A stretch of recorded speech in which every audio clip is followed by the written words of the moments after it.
What's going on, everybody? It's Rob Campbell, the mortgage broker. Another edition of Whiteboard Wednesday. This is episode 3, I think, of Whiteboard Wednesday. So here we go. So as some of you may know, there's a little thing or a big thing called CMHC. And if you are buying a home with less than 20% down, a high ratio default insurance, is applicable to you and your purchase.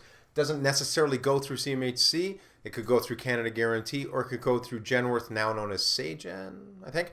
Anyway, so here's a little thing that a lot of people don't consider. Let's say you've already bought a home, and you bought it as your first home, 5% down, and then 5 or 10 years later, you've got a couple of little ones, some ankle biters, and you got a partner, and the walls are closing in, and you want to upsize to another home, so more space.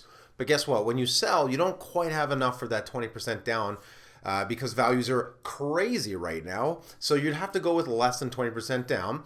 And a CMHC default insurance would be applicable to you again because you're putting less than 20% down. Here's the secret. If you're not cautious, you could end up spending more money than you wanted to. Why? Well, the first reason is you need to port and increase your mortgage and for sure your premium. At the very least, port your premium. A lot of homeowners don't know this. So working with a mortgage broker, what I do is I make sure I get your mortgage information, and we actually contact the insurers to see who had your default insurance. And then we take that number, that certificate number, and when we apply for the next mortgage with less than 20% down, it's called a top up to the premium. And sometimes the top up to the premium that you get to pay is less than a whole new premium.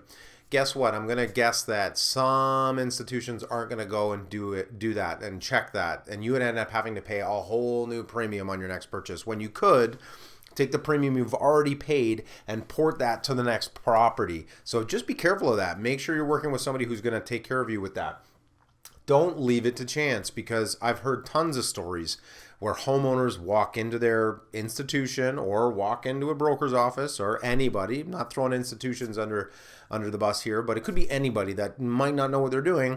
And unless those questions are asked properly, you could end up spending $10, $15, $20, $30,000 in this environment, instead of maybe a top up to the premium of $7,000 or $10,000. So it's all case by case. Obviously, depends on how much your premium was before and what you're buying up to now. But reach out to us anytime to go over these if you're thinking about moving, because we could potentially take your premium that you paid and only have to pay a top up moving forward. That's Whiteboard Wednesdays. Show your love. Show me some thumbs up. Show me some subscribes and notification bells to get notified when we do more episodes. This is going to be in the playlist of Whiteboard Wednesday. Take care. Brush your hair.